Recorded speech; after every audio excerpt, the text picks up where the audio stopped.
Hello friends, ये कहानी का दूसरा पार्ट है। अगर आपको ये कहानी अच्छी लगी तो प्लीज़ एक लाइक करिए और मेरे चैनल को सब्सक्राइब करिए। नज़रों का टकराना था कि फिर धड़कनों में तेज़ी आ गई। उसने नज़र झुका ली। सोच लिया कि भाई साहब बड़े ज़िद्दी हैं। जब उन्होंने सोच ही लिया है कि तहखाने को जिहादियों के हाथों भाड़े पर देंगे तो इसे भगाकर क्या फ़ायदा। कल को वह किसी और को पकड़ लाएंगे। अपना आगा पीछा सोचकर रुखसाना चुपचाप रज्जाक को घर ले गया। बेटे से बिछुड़ने का गम और ढलती उम्र ने अब्बू को बहुत कमज़ोर बना दिया था। अपने छोटे भाई के खिलाफ जाने की शक्ति अब उनमें नहीं थी और वह अकेले किस किस का विरोध करते। नतीजन रज्जाक मियाँ आराम से तहखाने में रहने लगे और रुखसाना को उनकी खिदमत में लगा दिया गया।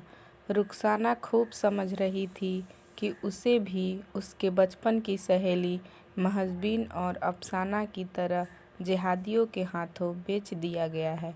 पर उसका किस्सा उसकी सहेलियों से कुछ अलग था। न तो वह महजबीन की तरह मजबूर थी और न अफसाना की तरह लालची। उसे तो रज्जाक मियाँ की खिदमत में बड़ा सुकून मिलता था। रज्जाक भी उसके साथ बड़ी इज्जत से पेश आता था।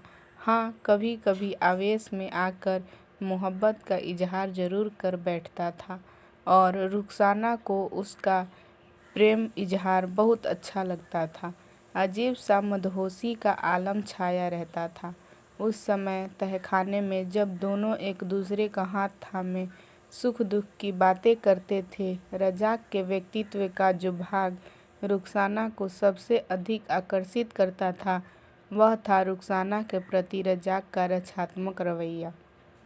जब भी किसी जिहादी को रज्जाक से मिलने आना होता वह पहले ही रुखसाना को सावधान कर देता कि उनके सामने न आए। उस दिन की बात रुखसाना को आज भी याद है। सुबह से 2-3 जिहादी तहखाने में रज्जाक मियाँ के पास आए हुए थे। पता नहीं किस तरह की सलाह कर रहे थे। कभी कभी नीचे से जोरों की बहस की आवाज़ आ रही थी, जिसे सुनकर रुखसाना की बेचैनी हर पल बढ़ रही थी। रज्जाक को वह नाराज़ नहीं करना चाहती थी, इसलिए उसने खाना भी छोटी के हाथों ही पहुंचवाया था। जैसे ही वे लोग गए, रुखसाना भागी भागी रज्जाक के पास पहुंची।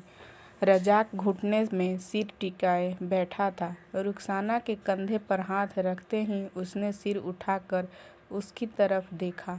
आंखें लाल और सूजी सूजी सी, चेहरा बेहद गंभीर।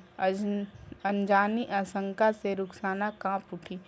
उसने रज्जाक का यह रूप पहले कभी नहीं देखा था। क्या हुआ? वे लोग कुछ कह गए क्या? रुखसाना ने सहमे लफ्ज़े में पूछा। रुखसाना, खुदा ने हमारी मोहब्बत को इतने ही दिन दिए थे। जिस मिशन के लिए मुझे यहाँ भेजा गया था ये लोग उसी का पैगाम लेकर आए थे।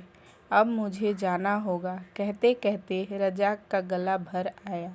आपने कहा नहीं कि आप यह सब काम अब नहीं करना चाहते? मेरे साथ घर बसाकर वापस अपने गांव फैजलाबाद लौटना चाहते हैं? अगर यह सब मैं कहता तो क़यामत आ जाती। तू इन्हें नहीं जानती रुखी, ये लोग आदमी नहीं हैवान हैं। रज्जाक बेबसी के मारे छटपटाने लगा। तो आपने इन हैवानों का साथ चुन लिया? रुखसाना का मासूम चेहरा धीरे धीरे कठोर हो रहा था। मेरे पास और कोई रास्ता नहीं है रुखी। मैंने इन लोगों के पास अपनी ज़िंदगी गिरवी रखी हुई है। बदले में मुझे जो मोटी रकम मिली थी उसे मैं बहन के निकाह में खर्च कर आया हूँ और रोज़ बचा था उसे घर से चलते समय अम्मी जान को दे आया था। ज़िंदगी कोई गहना नहीं जिसे किसी की भी पास गिरवी रख दिया जाए। मैं मन ही मन आपको अपना शौहर मान चुकी हूँ। इन बातों से मुझे कमज़ोर मत बनाओ रुखी। आप क्यों कमज़ोर पड़ने लगे भला? रुखसाना बोली। कमज़ोर तो मैं हूँ जिसके बारे में सोचने वाला कोई नहीं है। मैंने आपको सबसे अलग समझा था, पर आप भी दूसरों की तरह स्वार्थी निकले। एक पल को भी नहीं सोचा कि आपके जाने के बाद मेरा क्या होगा। कहते कहते रुखसाना फफक कर रो पड़ी। रज्जाक ने उसे प्यार से अपनी बाहों में भर लिया और गुलाबी गालों पर एक चुंबन की मोहर लगा दी। चढ़ती जवानी का पहला आलिंगन। दोनों जैसे किसी तूफान में बह निकले। जब तूफान ठहरा तो हर हाल में अपनी मोहब्बत को कुर्बान करने से बचाने का दृढ़ निश्चय दोनों के चेहरों पर दिख रहा था। रुखसाना के चेहरे को अपने हाथों में लेते हुए रज्जाक बोला, रूखी, मैं अपनी मोहब्बत को हरगिज बर्बाद नहीं होने दूंगा। बोल, क्या इरादा है? मोहब्बत के इस नए रंग से सराबोर रुखसाना ने रज्जाक की आंखों में आंखें डालकर कुछ सोचते हुए कहा, भाग निकलने के अलावा और कोई रास्ता नहीं है रज्जाक मियाँ। बोलो, क्या इरादा है? पैसे की चिंता नहीं, जेब में हजारों रुपए पड़े हैं, पर भाग कर जाएंगे कहाँ? रज्जाक ने चिंतित होकर बोला। महबूब के एक स्पर्श ने मासूम रुखसाना को औरत बना दिया था। उसके स्वर में दृढ़ता आ गई थी। हठात उसने रज्जाक का हाथ पकड़ा और दोनों दबे पांव झरोखे से निकल पड़े। झाड़ियों की आड़ में खुद को छिपाते बचाते चल पड़े थे। दो प्रेमी एक निश्चय भविष्य की ओर। रज्जाक के साथ गांव से भागकर रुखसाना अपने मामू जान के घर आ गई।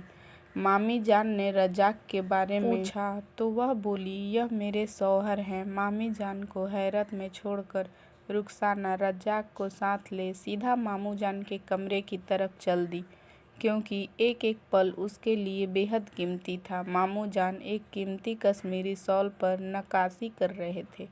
दुआ सलाम करके वह चुपचाप मामू जान के पास बैठ गई और रज्जाक को भी बैठने का इशारा किया।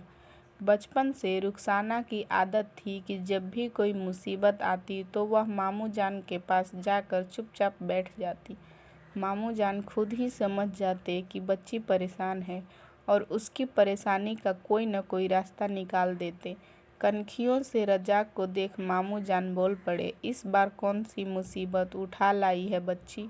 मामू जान, इस बार की मुसीबत वाकई जानलेवा है। किसी को भनक भी लग गई तो सब मारे जाएंगे। दरअसल मामू जान, इनको मजबूरी में जिहादियों का साथ देना पड़ा था, पर अब ये इस अंधी गली से निकलना चाहते हैं। हम साथ साथ घर बसाना चाहते हैं।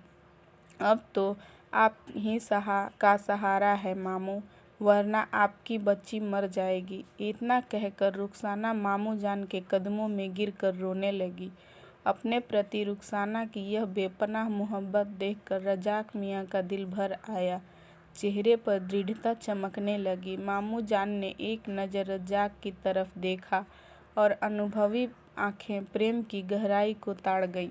बोले, सच्ची मोहब्बत करने वालों का साथ देना हर नेक बंदे का धर्म है।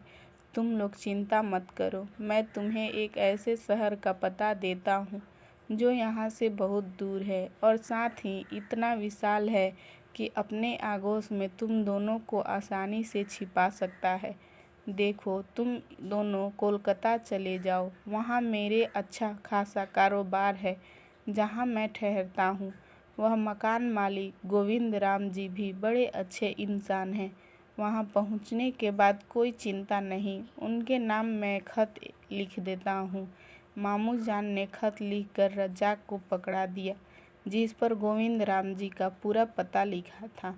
फिर वह घर के अंदर गए और अपने बेटे की जीन्स की पैंट और कमीज ले आए और बोले, इन्हें पहन लो रज्जाक मियाँ, शक के दायरे में नहीं आओगे और यहाँ से तुम दोनों सीधे जम्मू जाकर कोलकाता जाने वाली गाड़ी पर बैठ जाना।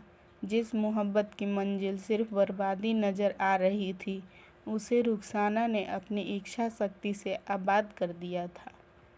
एक युवक को जिहादियों की अंधी गली से निकालकर जीवन के मुख्य धारा में शामिल करके एक खुशहाल गृहस्थी का मालिक बनाना कोई आसान काम नहीं था।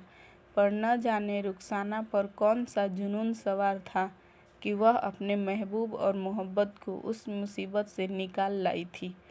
पता ही नहीं चला कब साल पर साल बीत गए और वे कोलकाता शहर के भीड़ का एक हिस्सा बन गए। रज्जाक बड़ा मेहनती और ईमानदार था। शायद इसलिए गोविंदराम ने अब उससे अपनी ही दुकान में अच्छे खासे वेतन पर रख लिया था और जब रफ़ीक गोद में आया तो उनकी गृहस्थी झूम उठी। शुरुआत में पहचान लिए जाने के डर से रज्जाक और रुखसाना घर से कम ही निकलते थे, पर जैसे जैसे रफ़ीक बड़ा होने लगा उसे घुमाने के बहाने वे दोनों भी खूब घूमने लगे थे। लेकिन कहते हैं ना कि काले अतीत को हम बेशक छोड़ना चाहें पर अतीत का काला साया हमें आसानी से नहीं छोड़ता। रोज़ की तरह उस दिन भी रज्जाक काम पर जा रहा था और रुखसाना 1.5 साल के रफ़ीक को गोद में लिए चौखट पर खड़ी थी।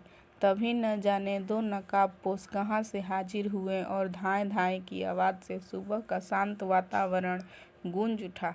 उस खौफनाक दृश्य की याद आते ही रुखसाना जोर से चीख पड़ी तो आसपास के लोग उसकी तरफ भागे।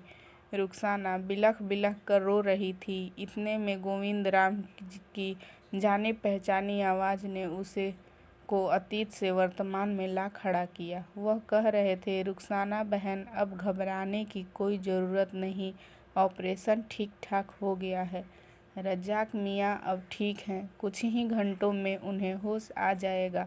रुखसाना के आंसू थे कि रुकने का नाम नहीं ले रहे थे। उसे कहाँ चोट लगी थी यह किसी की समझ से परे था। इतने में किसी ने रफ़ीक को उसकी गोद में डाल दिया। रुखसाना ने चेहरा उठाकर देखा तो शीला बहन बड़े प्यार से उसके तरफ देख रही थी।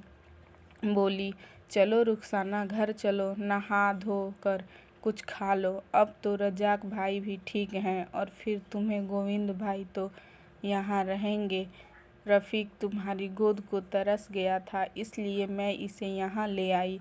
रुखसाना भौचक्क हो गए कभी शीला को तो कभी गोविंदराम को देख रही थी और सोच रही थी कि अब तक तो इन्हें उसकी और रज्जाक की असलियत का पता चल गया होगा तो पुलिस के झमेले भी इन्होंने झेले होंगे, फिर भी कितने प्यार से उसे लेने आए हैं। रुखसाना आंखें पोंछती हुई बोली, नहीं बहन, अब हम आप पर और बोझ नहीं बनेंगे।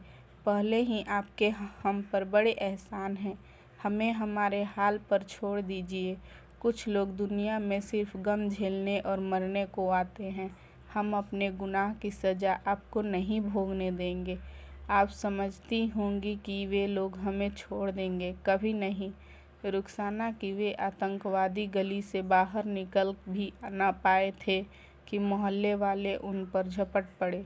फिर क्या था, जिसके हाथों में जो भी था उसी से मार कर उन्हें अधमरा कर दिया, तब जाकर पुलिस के हवाले किया। दरअसल इंसान तो न तो धर्म से बड़ा होता है और न ही जन्म से, वह तो अपने कर्म से बड़ा होता है। तुमने जिस भटकते युवक को सही रास्ता दिखाया वह वाकई काबिले तारीफ़ है। आज तुम अकेली नहीं, सारा मोहल्ला तुम्हारे साथ है। शीला की इन हौसला भरी बातों ने रुखसाना की आंखों के आगे से काला पर्दा हटा दिया। रुखसाना ने देखा शाम ढल चुकी थी और एक नई सुबह उसका इंतजार कर रही थी। मोहल्ले के सभी बड़े बुजुर्ग और जवान हाथ फैलाए उसके स्वागत के लिए खड़े थे। वह धीरे धीरे गुनगुनाने लगी, हम साथ साथ हैं। तो फ्रेंड्स, अगर आपको मेरी ये कहानी अच्छी लगी तो प्लीज़ लाइक करें और मेरे चैनल को सब्सक्राइब करें।